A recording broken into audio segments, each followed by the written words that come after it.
What's going on, everybody? Welcome to what will be the last video on this old 46 truck. We come a long way with her, that's for sure. This week we're going to go ahead and finish her up, and we're going to possibly take her to her first car show. We'll see about that.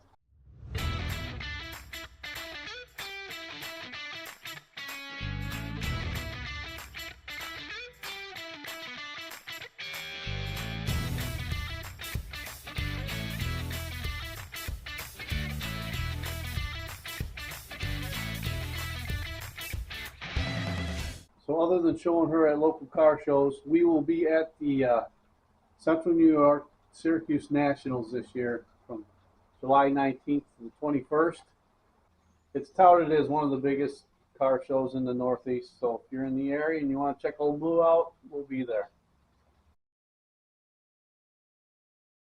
You'll see everything from pristine trailer queens to shade tree builds like Old Blue, and some stuff that's even been just pulled out of the weeds. It encompasses just about everything. It does have a swap meet as well.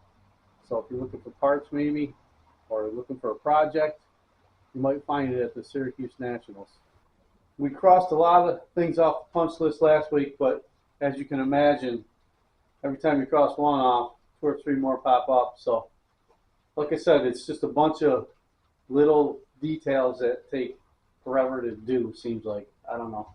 But anyway, this week we got to wire in a horn. We're going to do our storage space. Put the visor on hold till midsummer or so. We got an e-brake cable coming. Just minor things, like I still got to figure out what's going on with this gas gauge. Whole lot of little things to do, like the cowl rubber. This is actually it's actually fender welting. I think it's going to work out perfect for sealing off our hood to our cowl. It chased out all the electrical gremlins except for the gas gauge, of course. Everything is working now. Headlights are working, blinkers are working, brake lights are working, wipers are working. We're just about ready to test drive her. It's raining today, so maybe tomorrow if we get a break in the weather, we'll take her down the road, feel the brakes out, let her run a little bit, see if she comes up to temperature, make sure we don't have any problems there. But right now, I think what we're going to do is I'm going to go ahead and try to get all these little details wrapped up. Like we got to put mirrors on, side mirrors, rear view mirror. We got to put the back glass in. Just a ton of stuff to do. Window glasses, all that. So let me get busy doing that.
Alright, we got the weather stripping in there.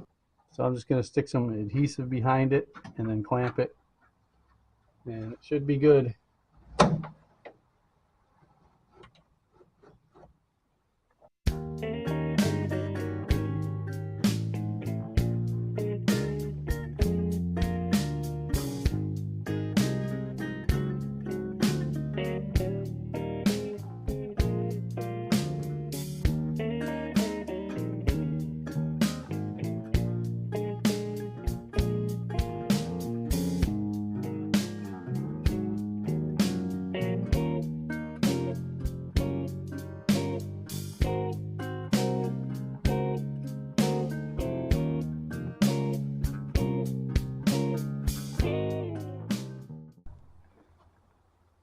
Okay, so we got the handles on. We got our panel insert just put up there right now. I got some Velcro on the back of it. Not sure that's how I want to go with it, but I know I don't want to put any screws in it, so I have to figure out a good way to mount that. I mean, I think if I went around the entire perimeter with Velcro, two-sided Velcro, that might hold it on pretty good.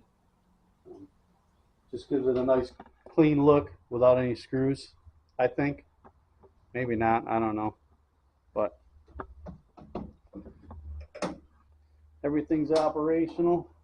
I mean, for what it can be for 1946, right? So, I think it'll work out pretty good. You just have to take some of the bolsterings out of the sides of these seats, because this actually makes it even worse with that panel. That panel on there makes it even worse. I'm trying to shut it. So, let me go ahead and do the other door, and then we'll jump on this back glass. Okay, we got the back glass in. Let's just say it didn't get installed the way it's supposed to get installed. That's all I got to say about that. If you are a person that doesn't have any patience, that is not the job for you. I'll tell you right now. Like I said, it didn't go together like it's supposed to, but it's in. That's all I'm going to say. Okay? We're moving on.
This is how much bolstering I took out of the sides of the seats.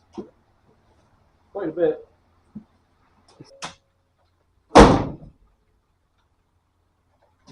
We got a seat cover we're going to throw on that anyway. Picked up an indoor-outdoor carpet for now.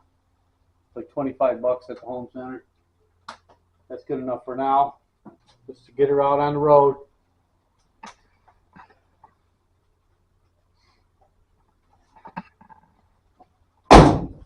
Alright, so this is what we got for horn.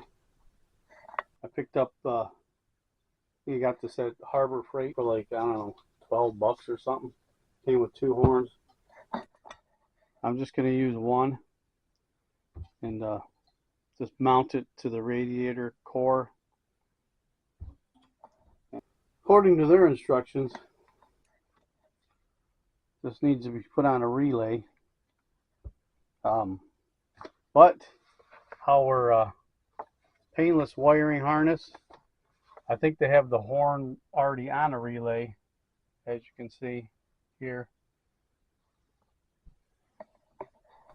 There's already a relay built into our fuse block for that, so we don't have to run a separate one, which is awesome. So basically it just comes down to wiring the horn in the way the book shows us how to do it from the painless harness, and we should be good to go there.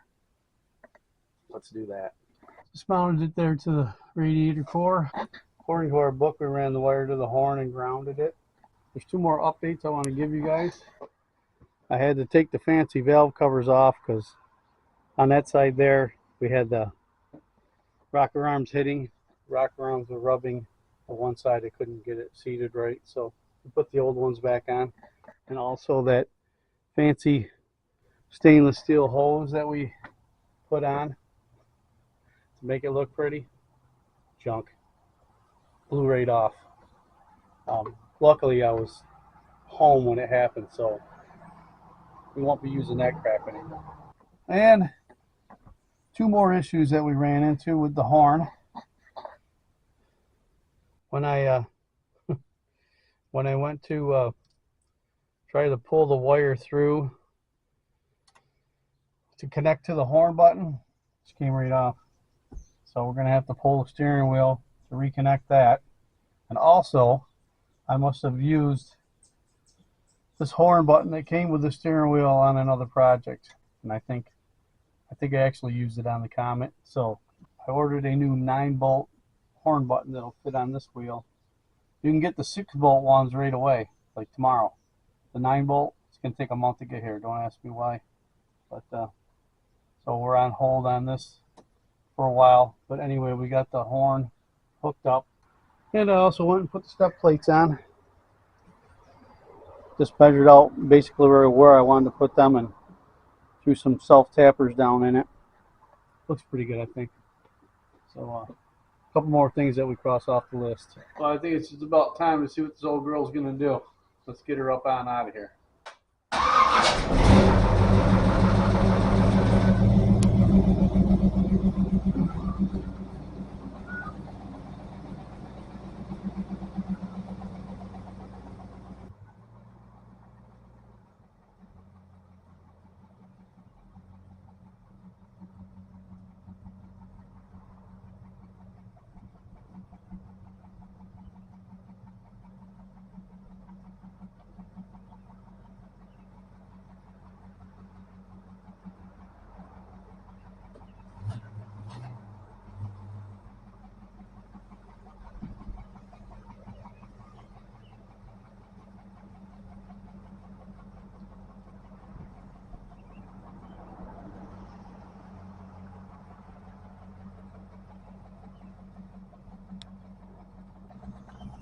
There she is, guys, out of her resting place.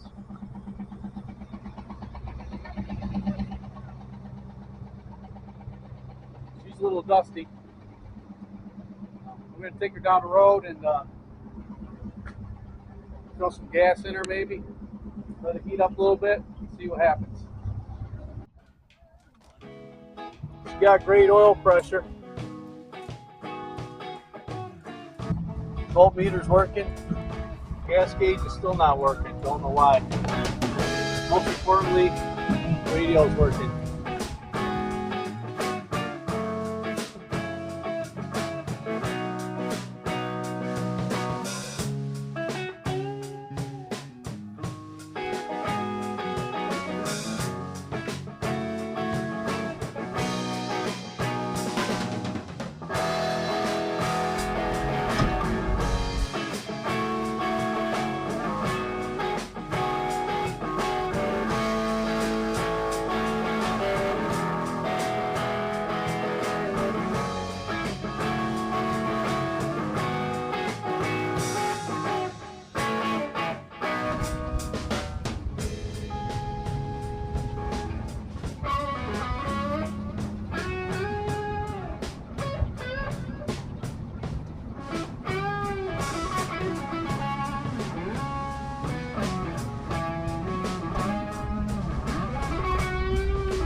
Temperature gauge is starting to come up.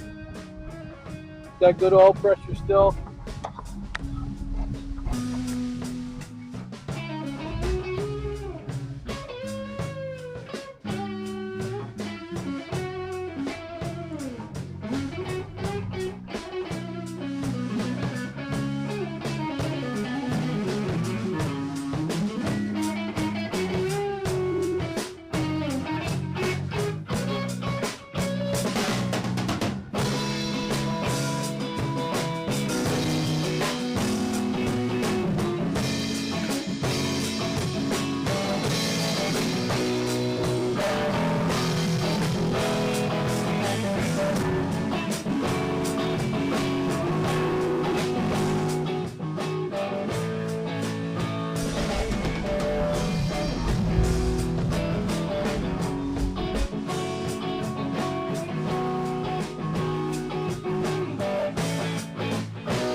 have it, guys. The initial drive was a short one, but she did come up the temperature.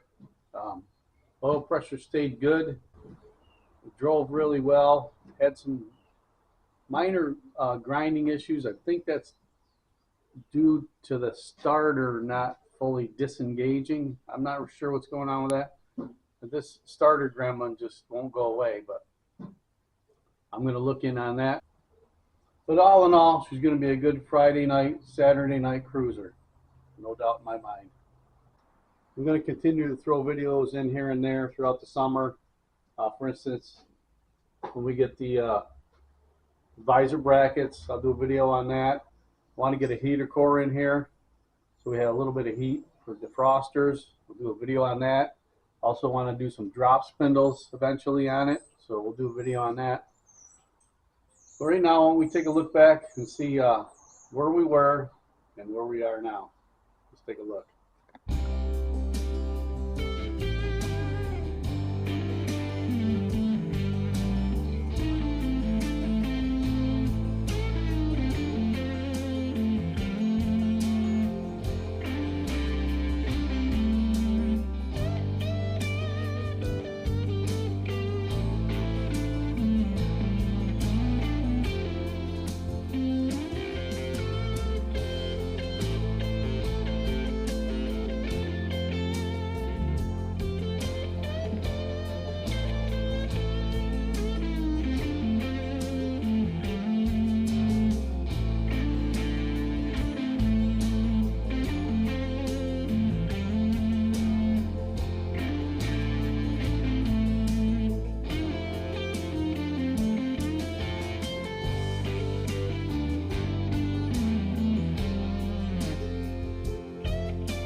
I'm going to head out to a car show this week. I'll take you guys along for that. I want to thank you guys all for sticking around through the series.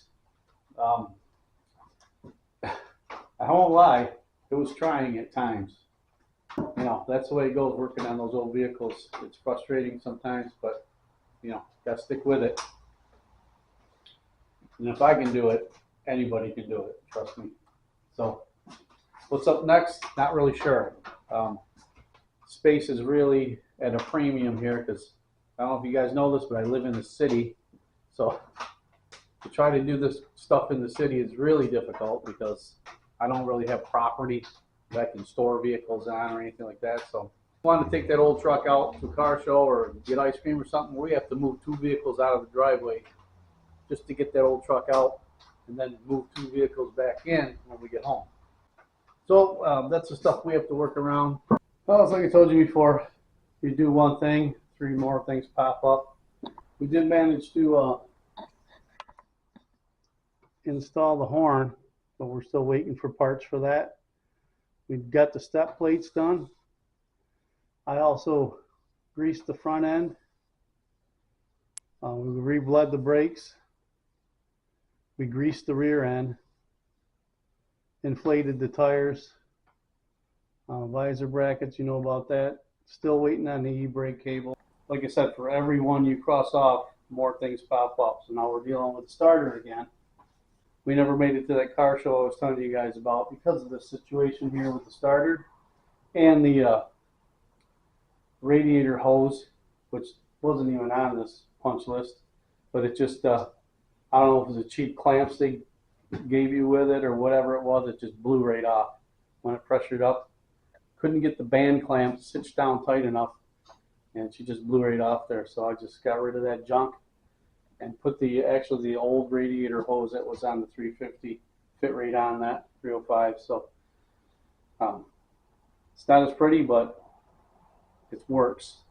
As far as the gas gauge goes, I don't believe it's the gas gauge now. I think it's the sending unit in the tank.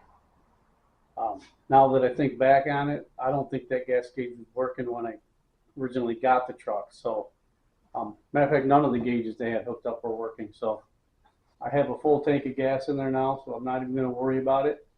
But this is something we're going to have to tackle in the future. The way it goes. Other than that starter issue, I did find out that I think we have a caliper hanging up on the front.